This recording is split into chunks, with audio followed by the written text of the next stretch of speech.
మీరు కొంచెం ఆలోచించి అడుగు వేయకపోతే అండ్ బహుశా అది ఇబ్బందికర వాతావరణం, బహుశా వీళ్ళు దిగుతున్న చర్యలకు కోపం వస్తుంది ప్రతి ఒక్కరికి. ఒకసారి మా ప్రతినిధి మనోజ్ దగ్గరికి వెళ్ళే ప్రయత్నం చేస్తున్నాను.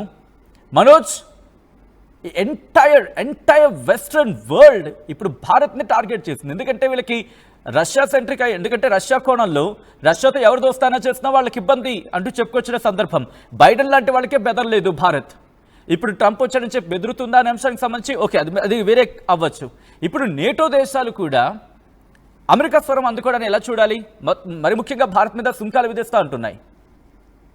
ఎగ్జాక్ట్లీ, నాటోకి సంబంధించినటువంటి సెక్రటరీ జనరల్ మార్క్ రూటో ఏకంగా అమెరికా వైట్ హౌస్లో, ఇది ఇప్పుడు కాదు, ఇక్కడ ఈరోజు మనం ఈ అప్డేట్ని తీసుకుంటున్నాం. సెనేటర్లతో సమావేశమయ్యారో ఆ సమావేశంలో భారత్, చైనా అండ్ బ్రెజిల్ దేశాలపైన సుంకాన్ని విధిస్తాం, అధికంగా టారిఫ్ విధిస్తాం. ఎవడో ఎక్కడి నుంచో వచ్చేదో విధిస్తామంటే భయపడడానికి, జంకడానికి రష్యా, చైనా, ఇండియాలన్నీ కూడా నిజంగా ఒక రకంగా చెప్తే India, China the biggest populated కంట్రీస్గా ఉన్నాయి, ఒకదానిపై ఒకటి పోటీ పడుతున్నాయి. నిజానికి గతంలో మనం ఒక సామెతగా మాట్లాడుకున్నట్టుగా గట్టిగా తుమ్మితే, ఇండియా తుమ్మితే ఆ శబ్దానికే పారిపోయే దేశాలు ఇవన్నీ కూడా. సో అటువంటి దేశాలు మనల్ని హెచ్చరించడం అంటే ఇదొక హాస్యాస్పదమే. పెద్దగా దీన్ని మనం భయపడతామనో మన ప్రభుత్వం వెనుకడుగు వేస్తానని పక్కన పెడితే, నాటో ఇది వాయిస్ కంటే కూడా అమెరికా అధ్యక్షుడు డొనాల్డ్ ట్రంప్ వాయిస్ని ఇటు నాటో నోటి నుంచి చెప్పుకొచ్చాడు. మొన్న మీటింగ్లోనే వైట్ హౌస్తో ఇదే మార్క్ రూటోతో డొనాల్డ్ ట్రంప్ ఒక వ్యాఖ్యానించాడు, చాలా క్లియర్గా చెప్పుకొచ్చాడు ఆయన. ఇందాకనే మనం మాట్లాడుకున్నాం, ఇండియా పాకిస్తాన్ యుద్ధాన్ని ఆపింది నేనే, వారిద్దరు కూడా ట్రేడ్ టాక్స్ వల్లనే ఆగిపోయారు. అట్ ది సేమ్ టైం రష్యాకు సంబంధించి వీళ్ళంతా కూడా కలిసి ఏకమైపోయి మన పైన కుట్రలు కుయుక్తులు కూడా పన్నుతున్నారని చెప్పుకొచ్చారు. ఎగ్జాక్ట్గా సచిన్, ఒక 1 month back US commerce secretary Harvard Lutnick అనేటువంటి వ్యక్తి యుఎస్ అండ్ ఇండియా మధ్య ఉన్నటువంటి ఆ రిలేషన్షిప్ సంబంధించి ఒక మీటింగ్ జరిగింది. ఆ మీటింగ్లో హార్వర్డ్ లుట్నిక్ ఏం మాట్లాడారంటే, మీరు అంటే ఇండియాని మీరు చేసేటువంటి కొన్ని తెలిసి తెలియని పనులు అటు అమెరికాకి ఇబ్బందులు తలెత్తుతున్నాయి, అమెరికా ఇబ్బంది అంటే వాళ్ళు చెబితేనే వినాలి, వాళ్ళు అనుకున్నదే నిజం, వాళ్ళు అనుకున్నదే వాస్తవం, వాళ్ళు అనుకున్నదే ఏదో అంటూ ఉంటారు. వాళ్ళకి సమస్య వస్తే ప్రపంచానికి సమస్య వస్తే మాత్రం వాళ్ళకి సమస్య కాదు. మరి ముఖ్యంగా ఏషియా సమస్య వస్తే మాత్రం వాళ్ళకి సంబంధం లేదు. ఎగ్జాక్ట్లీ అలానే వ్యవహరిస్తుంది ఇప్పుడు అమెరికా కూడా. సో అందితే జుట్టు లేదంటే కాళ్ళు, అలానే అమెరికా ముందుకు వెళ్తోంది. సో డొనాల్డ్ ట్రంప్ వస్తే ఏదో మారుతుంది, డొనాల్డ్ ట్రంప్ వస్తే ప్రపంచ శాంతి కలుగుతుంది, డొనాల్డ్ ట్రంప్ వస్తే బంగారం ధరలు తగ్గుతాయి, డొనాల్డ్ ట్రంప్ వస్తే ఏమో జరిగిపోతుందని చెప్పి ప్రపంచ దేశాలంతా ఒక రకంగా ఆశించాయి. దాంట్లో డెఫినెట్గా అవునన్నా కాదన్నా మనం అంగీకరించకపోయినా మెజారిటీ ఇండియన్స్ కూడా ఆలోచించిన విధానం అదే. కానీ డొనాల్డ్ ట్రంప్ వచ్చిరాగానే ఏమైపోయింది, అందరికీ కాళ్ళకు సంఖ్యలేయాలు, కాళ్ళు చేతులు కట్టి పక్కన పడేయడాలు, లేకపోతే ఫ్లైట్లో పంపించడాలు, ఇప్పుడు ఏకంగా ఇండియాని హెచ్చరించే పరిస్థితి కూడా దారితీసింది. ఇండియాని చాలా స్ట్రాంగ్గా వార్నింగ్ ఇస్తుంది. హార్వర్డ్ లుట్నిక్ ఏమన్నారంటే, 1-to-1 టేబుల్ పై కూర్చొని మాట్లాడుకుందాం, అమెరికాకి ఇండియాకి మధ్య సత్సంబంధాలు, మీకేం కావాలి చెప్పండి అని ఏమంటున్నారు. మీకేం కావాలి చెప్పండి, పడేస్తాం. ఈ రకమైనటువంటి లాంగ్వేజ్ నేను ఒక రకంగా మాట్లాడినట్టుగానే మనం భావించాలి. మీకేం కావాలి చెప్పండి, పడేస్తాం. అంతేగాని మీరు బ్రిక్స్తో కలిసి వెస్టర్న్ కంట్రీస్ సంబంధించినటువంటి కరెన్సీపై ఆధారపడకుండా వెస్టర్న్ కంట్రీస్ పైన మీరు కొంత ఇబ్బంది గురి చేసే విధంగా, మరి ముఖ్యంగా అమెరికాకి ఇబ్బంది గురి చేసే విధంగా మీరు రష్యాతో సత్సంబంధాలు పెట్టుకోవడం ఏంటి? రష్యాతో S-500లో మనం జాయింట్ వెంచర్లో భాగంగా S-500ని రూపొందించబోతున్నాం అనేటువంటి ఒక చర్చ జరుగుతుంటే, మీరు వారి దగ్గర ఆయుధాలు కొంటున్నారు, వారి దగ్గర చమరు కొనుగోలు చేస్తున్నారు, వారి దగ్గర మీరు మాట్లాడుతున్నారు, వారితో సత్సంబంధాలు కొనసాగిస్తున్నారు. ఇది డెఫినెట్గా మాకు ఇబ్బంది కలిగించే అంశంగానే ఉంది. మనం 1-to-1 టేబుల్ పై మాట్లాడుకుందాం. భారతీయ ప్రజల్ని డొనాల్డ్ ట్రంప్ మంచి వాళ్ళకి అభివర్ణిస్తున్నారు. డొనాల్డ్ ట్రంప్ చెప్తున్న మాటల్లో భారతీయ ప్రధాని మోదీ కూడా నా మంచి మిత్రుడు అంటున్నారు. ఆ భావాన్ని మీరు పక్కన పెట్టకండి, మీరు తప్పుగా భావించకండి. మీరు అలాగే మాతో స్నేహభావంతో ఉంటే ఓకే, లేదంటే మీకు ఇబ్బందులు పడతాను డైరెక్ట్గా వార్నింగ్ ఇచ్చారు ఆయన.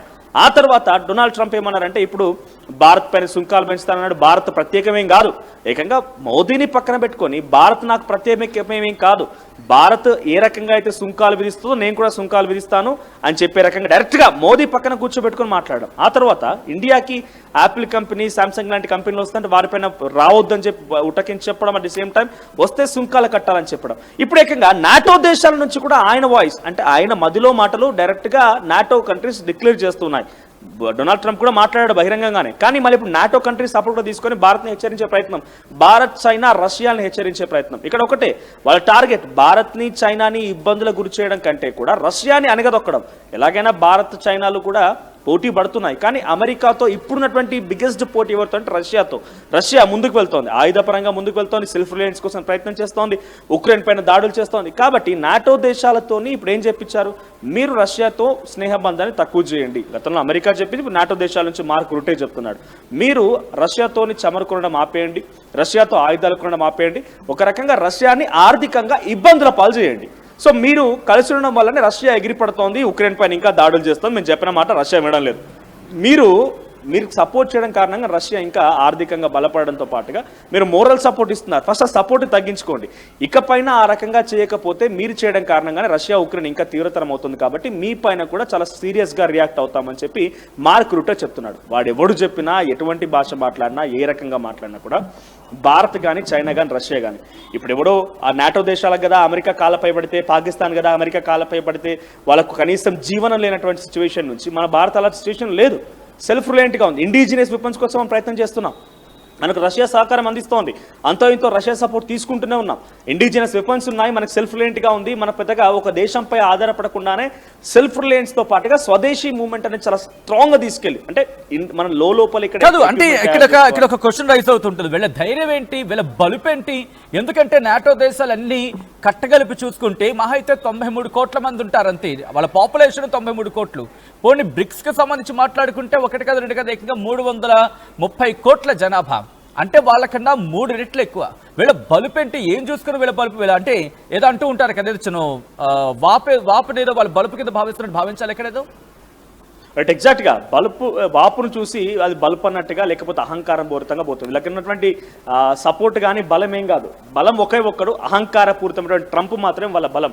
సో ట్రంప్ చేసేటువంటి ఆ వ్యాఖ్యలు ట్రంప్ సపోర్ట్ చూసుకొని మాట్లాడుతున్నారు. మీరు అంటున్నట్టుగా నిజంగా నాటో కంట్రీస్ చూస్తే, ఒకసారి మీకు నాటో కంట్రీస్ లిస్ట్ తెలుసు, ఒకసారి నేను కూడా మళ్ళీ మీకు అది చెప్పే ప్రయత్నం చేస్తాను. సో నాటో కంట్రీస్ లిస్ట్ చూస్తే Albania, Belgium, Bulgaria, Canada, Denmark, Estonia, Finland, France, Germany, Greece, Italy. ఇక్కడ నేను చెప్పేటువంటి లిస్టులో సుమారుగా 20 దేశాలు ఉన్నాయి. 20 దేశాల్లో ఏ ఒక్క దేశమైనా కనీసం భారతదేశంలో ఒక రాష్ట్రంతో సరిపోతాయా? భారతదేశంలో ఒక రాష్ట్రంతో సరిపోతాయా? కనీసం ఇక్కడ మనకున్నటువంటి జనాభా గట్టిగా తుమ్మితే ఆ సౌండ్కే, ఆ శబ్దాలకే ధ్వనించి చచ్చిపోయేటువంటి దేశాలు అవన్నీ కూడా. అంటే వాళ్ళని తప్పుపడడం అని కాదు, బట్ బికాస్ నాటో దేశాలు ఈ రకంగా హెచ్చరిస్తున్నాయంటే భారత్ వెనకడుగు వేయడం అంటే వాళ్ళు రష్యాను దెబ్బ కొట్టాలని చెప్పి భారత్ ఏదో భయపడుతుంది కదా అనే రకంగా హెచ్చరికలు జారీ చేస్తున్నారు. నేటో దేశాల గురించి మాట్లాడుకున్నప్పుడు మనోజ్, సాధారణంగా వీళ్ళ బతుకు గురించి మాట్లాడుకు బహుశా ఇది క్వశ్చన్ చేయడం నీడ్ ఆఫ్ ద అవర్ అనుకోవాలి. వీళ్ళెవరు అసలు ఎక్కడెక్కడి నుంచో వచ్చి దోచుకొని ఎక్కడెక్కడ దోపిడీలు చేసి బతుకు అటువంటి చరిత్ర వీళ్ళు ఈరోజు ప్రపంచాన్ని భయపెట్టాలని చూస్తారా వీళ్ళు? రైట్, అదే అంటున్నా. ఇప్పుడు అమెరికా దగ్గర మోకరిల్లిపోతే తప్ప వీళ్ళకి జీవితం లేదు. నాటో దేశాలు కూడా అమెరికా మాట ఎందుకు అంటున్నాడు, డొనాల్డ్ ట్రంప్ అధ్యక్షుడు ఏదో కొంత సహాయం చేయకపోతాడా, లేకపోతే ట్రేడ్ విషయంలోనో ఇంకేదో విషయంలో ఒక రకంగా ఆయన పెద్దనలా ఉన్నాడు కాబట్టి ఆయన మాట వినాల్సి వస్తుందనే సిచ్యువేషన్లో వాళ్ళంతా మోకరిల్లిపోతున్నారు. కానీ ఇండియాకి అవసరం లేదు, రష్యాకి అవసరం లేదు, చైనా కూడా ఒక రకంగా మన శత్రుదేశం అయినా కూడా వారికి కూడా అవసరం లేదు. బికాస్ వాళ్ళు కూడా సెల్ఫ్ రిలయంట్గా ఉన్నారు. అక్కడ ఒక చిన్న అప్లికేషన్, ఆర్టిఫిషియల్ ఇంటెలిజెన్స్ ద్వారా చేసేటువంటి ఒక చిన్న అప్లికేషన్ తయారు చేస్తేనే అమెరికా షేర్స్ కుప్పగొలిపాయి. అది అమెరికా పరిస్థితి. అంటే ఏ రకంగా అయినా కూడా మనం చేసే ఒక్కొక్క చర్య ఆ అమెరికాని మించిపోతున్నాం, అమెరికాని దాటేసిపోతున్నాం అనే రకంగా వారంతా బాధపడుతున్నారు. కాబట్టి నాటో దేశాలతోని భారత్ని హెచ్చరించి రష్యాకి దూరం చేసి రష్యాని ఆర్థికంగా పూర్తిగా తొక్కిపెట్టి తర్వాత వాళ్ళు రష్యాని టేక్ ఓవర్ చేసి ఉక్రెయిన్ పై యుద్ధాన్ని ఆపేయడంలో విజయం సాధించాలనుకుంటున్నారు. ఇక్కడ ఒకటే చాలా క్లియర్గా, అయితేనేమో యుద్ధాన్ని రెచ్చగొట్టాలి, లేదంటే ఆపేయాలి. సో రెచ్చగొడితే రష్యా డైరెక్ట్గా ఇంకా రెచ్చిపోయి కిమ్ సహాయం తీసుకుని అవసరమైతే న్యూక్లియర్ వెపన్ వేయడానికి కూడా సిద్ధంగా ఉంది రష్యా. కాబట్టి రష్యాని రెచ్చగొట్టడం కంటే కూడా దాన్ని ఆర్థికంగా స్థితిగతులను పూర్తిగా సామభేద దండోపాధ్యాయులు అంటారు కదా, ఆ రకంగానే ఇప్పుడు అమెరికా అధ్యక్షుడు డొనాల్డ్ ట్రంప్ కానీ నాటో వ్యవహరిస్తున్నట్టుగా చాలా క్లియర్గా అర్థమవుతుంది సచిన్. రైట్ మనోజ్, మొత్తంగా అయితే మాత్రం ఇటు రష్యా విషయంలో రష్యాను టార్గెట్గా, రష్యాను బహుశా ఏమనాలి, బ్రిక్స్ దేశాల మీద తుపాకీని ఇలా పెట్టి రష్యాను టార్గెట్ చేస్తాం అనుకుంటే కనుక ఒకసారి బ్రిక్స్ ఇలా అన్నాయనుకోండి, నాటో మీ పన్నాగం అంతా అది ఇలా తిప్పి కొడుతుంది మీకే. ఎందుకంటే మీ వేషాలు, మీరు వేసే వెధవేషాలు, మీరు చేపట్టే ఆ దోపిడీ చర్యలు, మీరాడే దొంగ నాటకాలు ప్రపంచానికి తెలుసు. మీరు సో కాల్డ్ మీరు ఎటువంటి నాటకాలు ఆడతారో ప్రపంచానికి తెలియదా? ఒక్కసారి నాటో దేశాలు మీకు కనుక నా తెలుగు అర్థమైతే వెళ్ళి ఒక్కసారి మీ ఆర్థిక వ్యవస్థను ఇలా ఆ 2 పేపర్లకు వచ్చి అటు ఇటు తిరగేయండి. గత 10 ఏళ్లలో మీ బతుకంట బయటపడిపోతుంది. నేను ఎక్కువ మాట్లాడి గత 10 ఏళ్ళు ఒక్కసారి తిరగేసుకోండి. గత 10 ఏళ్ళు తిరగేసుకోండి అమ్మా. ఈరోజు యుక్రెయిన్ మీలో కలిసిపోతానంటే కారణం ఏంటి? మీ దగ్గర ఆయుధ సంపత్తి ఉందా లేదా ఇచ్చేస్తుందని చెప్పి. అర్థమవుతుందా? ఈరోజు మీ ఆయుధ సంపత్తి గురించి ప్రపంచ దేశాల్లో మీ డబ్బా మీరు కొట్టుకుంటున్నారు తప్ప ప్రతి దేశం తనంతట తానుగా స్వయం ప్రతిపత్తితో మరీ ముఖ్యంగా ఇండిజినియస్గా అవి రెడీ అవుతున్నాయి. మీరు సొంత డబ్బా కొట్టేసుకొని మా దగ్గర ఎక్కువ ఉన్నాయి, మా దగ్గర చాలా ఉన్నాయి అనుకుంటే చెల్లదు. మీరు ఇండివిజువల్గా శత్రుతో ఉంటే అది సాధించుకోండి. మీలో మీకే పడి సావదు, అంతే కదా. ఎందుకు విడిపోయారు అన్ని దేశాలు? మీరు సోకాల్డ్ యూనిటీ కదా మీకు. Question yourself. India unity in diversity. But what about you? Diversity in unity. That is what yours. So ఏషియాని భారత్ని బెదిరించాలని అటువంటి చర్యలకు ఆలోచించకండి. ముక్కలైపోయిన చరిత్ర రామిది. మీ దేశాలు ముక్కలైపోయిన చరిత్ర మీది. మీరు బెదిరించాలని చూస్తే, మీరు బెదిరింపులకు దిగాలని చూస్తే భయపడేవాడు ఎవడు లేడు ఇక్కడ. గుర్తుపెట్టుకోండి అది. మీరు ఇంకా అమెరికాకు తొత్తులుగా ఉంటాం, అమెరికాకు ఊడిగం చేస్తాం అనుకుంటే మీ ఇష్టం. మిమ్మల్ని ఎవడు అడ్డు చెప్పడు, కానీ ఇచ్చేయచ్చు మీరు. బట్ భారత్ని బెదిరించాలని చూసినా, బ్రిక్స్ దేశాన్ని బెదిరించాల్సిన చూసినా మురిగే కుక్క కరవదు, కరిచే కుక్క మొరగదు. మీకు ఈ డైలాగ్ చాలు. He's not serious about peace talks. Within 50 days, he will slam secondary sanctions on countries like India, China and Brazil. So my encouragement to these three countries particularly is, if you live now in Beijing or in Delhi, or you are the president of Brazil, you might want to take a look into this, because this might hit you very hard. So please make the phone call to Vladimir